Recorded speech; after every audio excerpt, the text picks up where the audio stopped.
Hello, in front of me I've got BYD SEAL U. In this video I'll show you how to enable adaptive cruise control. In the beginning, start the car and then fasten your seatbelt.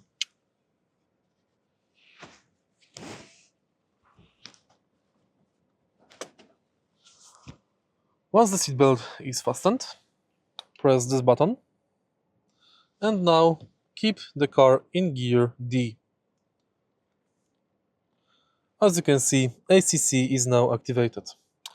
Now start driving and press SET button. The car will start ACC. Next, you can adjust distance from the following car by pressing this button and this button.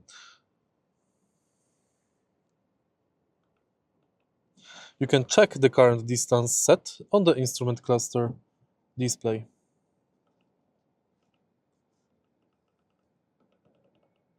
If you found this video helpful, please leave like, comment and subscribe.